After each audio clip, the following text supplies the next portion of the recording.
dia, gente! Chegamos no nosso 28º dia do desafio 36 dias para ler Mulheres que Correm com os Lobos. Já estou aqui com as minhas anotações. Hoje nós vamos comentar aí da página 406 até a página 419.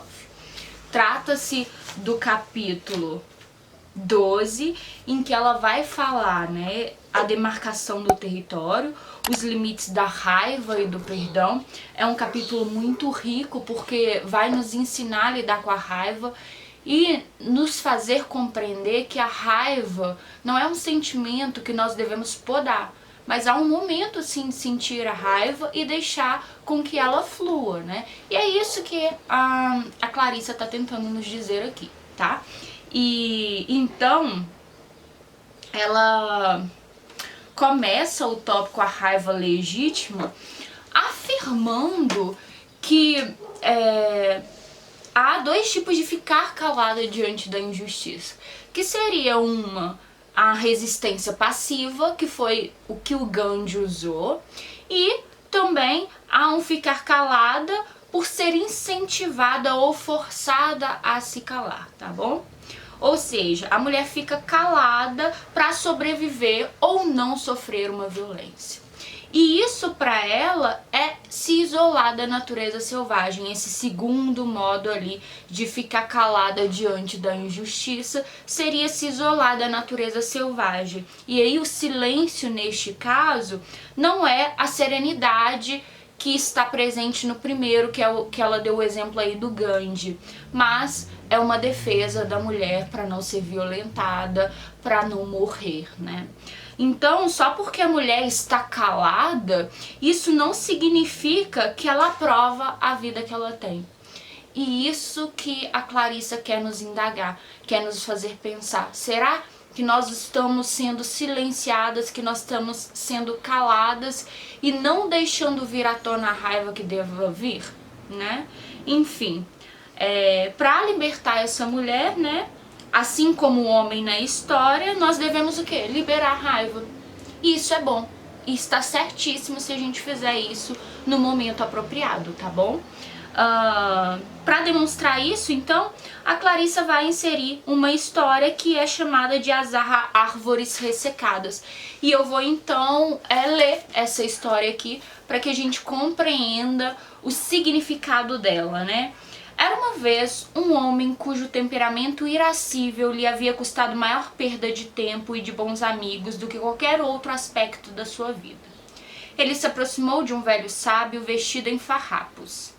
"Como vou poder um dia ter controle sobre esse demônio da raiva?" perguntou-lhe.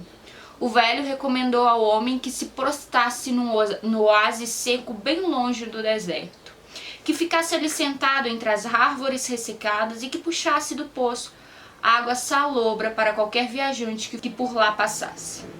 E o homem, no esforço de dominar a raiva, partiu para o deserto, para o lugar das árvores ressecadas. Durante meses a fio, envolto em mantos e albornoz para se proteger das tempestades de areia, ele puxava água azeda e oferecia a todos que chegasse. Anos se passaram e ele nunca mais sofreu crises de fúria. Um dia, um cavaleiro sombrio chegou ao oásis morto e lançou um olhar de desprezo ao homem que lhe oferecia água numa tigela. O viajante zombou da água turva, recusou-a e começou a se afastar. O homem que oferecia água foi acometido de uma fúria repentina, tanto que ficou cego de raiva e, puxando o viajante de cima do camelo, matou-o ali mesmo. Que horror! Ele ficou imediatamente aflito por ter sido dominado pela raiva. E vejam o que ela o havia levado. De repente surgiu outro cavalheiro a grande velocidade. Ele examinou o rosto do morto. "Graças a Allah, você matou o homem que estava indo assassinar o rei." Nesse momento, a água turva do oásis tornou-se límpida e doce. E as árvores ressecadas do oásis reverdeceram e irromperam em jubilosa floração. E essa história, gente, não deve ser levada aí ao pé da letra, ou seja, não é uma história literal. A Clarissa não tá mandando ninguém assassinar ninguém, né? Nada disso. Trata-se de uma lição para quê? para não liberarmos a raiva indiscriminadamente, tá? Mas na hora certa. Essa que é a lição aqui dessa história das árvores ressecadas. Bom, e aí, o que a Clarissa vai nos dizer é que a gente deve aprender a dar vida na hora certa, mas também ter acesso à raiva quando é necessário, tá? E ela fala que a mulher sempre oferece água, sempre oferece a vida às pessoas, e que na verdade nós então devemos aprender a lidar com a raiva e deixar que ela também flua sobre nós. Ela diz que as mulheres têm uma intuição muito aguçada, que faz ela reconhecer as pessoas, que faz com que ela entenda as pessoas, enfim, que ela entenda as alterações mais sutis no temperamento de outra pessoa. Ela vai dando vários exemplos. Mas essa mesma intuição nos deixa vulnerável, tá? Ela fala, e é essa mesma abertura que deixa vulneráveis suas fronteiras, expondo-as a danos ao espírito. E o que ela vem trazer aqui, então, é um remédio para que a gente consiga lidar com essa intuição de forma correta e deixar fluir a raiva quando ela deve fluir e também o perdão quando for necessário, tá?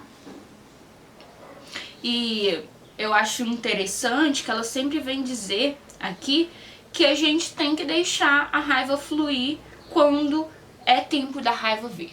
E eu lembro muito da minha mãe, né? A minha mãe sempre me dizia quando pequena, eu dou um boi pra não entrar numa briga, mas dou uma boiada pra não sair dela. Ou seja, há um momento apropriado, inclusive, pra comprar a briga, e você deve estar preparada, tá bom?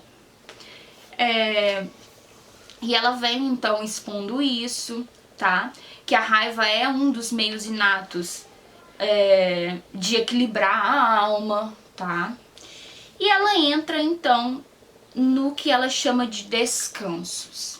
Ela vai propor um movimento de lidar com a raiva, de lidar com os problemas que estão nas nossas vidas, que seria a atividade do descansos. O que é os descansos para Clarissa, tá? É um conceito que ela insere aqui para tentar aí nos dar ferramentas para lidar com os nossos problemas, como eu disse, né?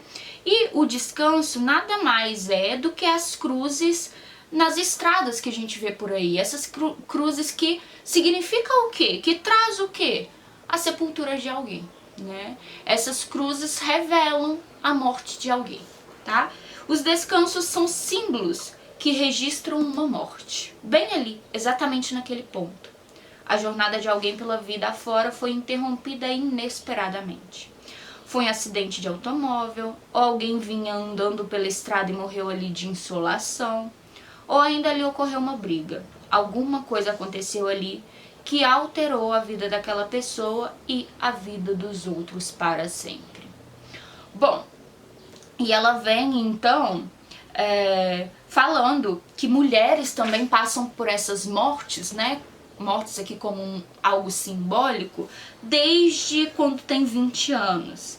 E vem ocorrendo então essas mortes repentinas da mulher, que faz com que ela tenha que prosseguir mesmo assim, e ali então pode morrer os seus sonhos, as suas esperanças, e ela deixa os sonhos jogados a qualquer canto, enfim. E para se curar disso, a Clarissa propõe então um momento de criar descansos, tá? Ela diz, criar descansos significa examinar sua vida e marcar os pontos em que ocorreram as pequenas mortes e as grandes mortes. Gosto de traçar uma linha cronológica da vida da mulher numa longa faixa de papel branco de açougue e assinalar com uma cruz ao longo dessa linha, desde sua tenra infância até o presente, os pontos em que morreram aspectos e partes do seu self e de sua vida, né? Tanto que a atividade que a gente vai propor aí no nosso e-book é que você construa essa linha para avaliar, né? Quais que são os momentos que você já esqueceu, mas que marcou, tá? Quais que são os momentos que deve ser perdoado. Isso tudo para quê? Para você recomeçar, para você criar esses descansos aí e, consequentemente, transformar eles, né? ela diz aqui, né? Há muitas vantagens em prender certas coisas à terra para que elas não saiam nos perseguindo. Há muitas vantagens em sepultá-las. E essa é a nossa intenção ao criar esses descansos aí. E eu espero que você faça essa atividade com muita seriedade para que você alcance aí a transformação desejada, tá? E ela vem expondo aí novamente que a alma selvagem vai conseguir lidar com a raiva de modo apropriado, e ela vai então dizendo que nós precisamos desenvolver estágios de perdão, tá? Há um momento para que a raiva seja liberada e há um momento para que você perdoe aquilo que está te afligindo. E ela então propõe 4 estágios de perdão que eu vou passar aqui de forma breve para que a gente possa aí desenvolver reflexões sobre isso, tá? O primeiro é deixar passar. Para se começar a perdoar, é bom deixar passar algum tempo. Ou seja, aquilo que te aflige, você vai deixar passar. Você vai dar tempo ao tempo para que aos poucos você possa perdoar essa questão que te aflige. O outro momento seria controlar-se, que seria a segunda fase que ela propõe. Mas ela diz que esses 4 estágios, eles podem ser feitos de maneira desorganizada, tá? Não precisa seguir a ordem que ela está propondo aqui, não.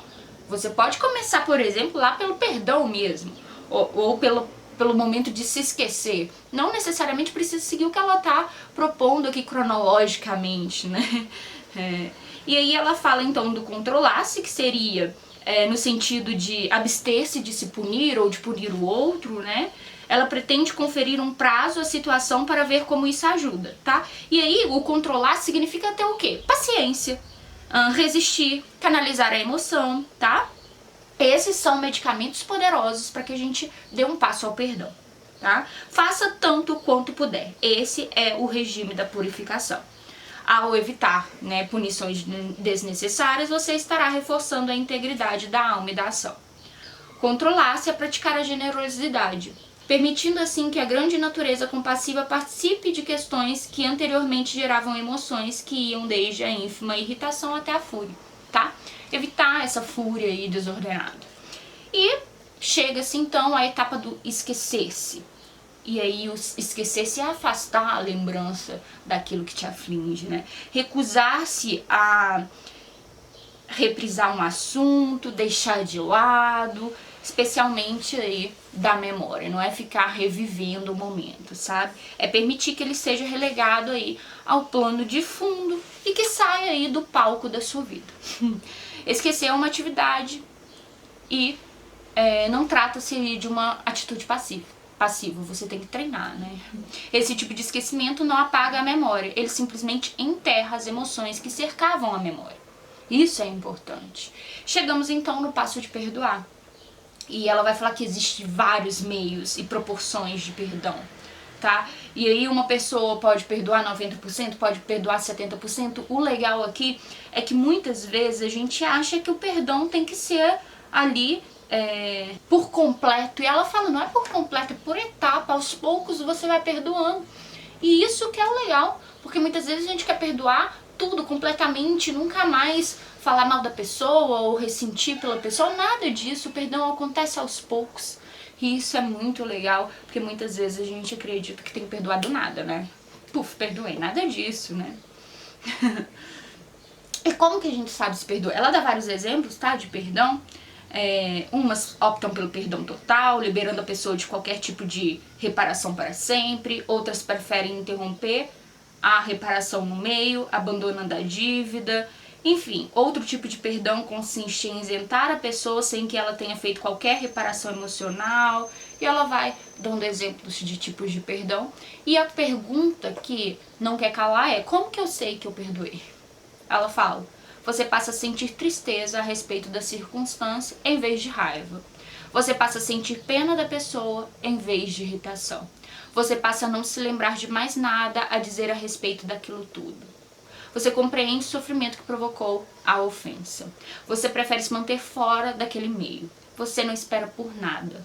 Você não quer nada. Não há no seu tornozelo nenhuma armadilha de laço que se estende desde lá longe até aqui. você está livre para ir e vir. Pode ser que tudo não tenha acabado em viver felizes para sempre, mas sem a menor dúvida existe a partir de hoje um era ou uma vez à sua espera. Enfim, essas foram as indagações, as contribuições que ela trouxe nesse capítulo. E eu gostaria que vocês deixassem aqui no comentário se já perdoaram alguma situação, se precisam perdoar, enfim, comentem aí. Até amanhã e tchau, tchau!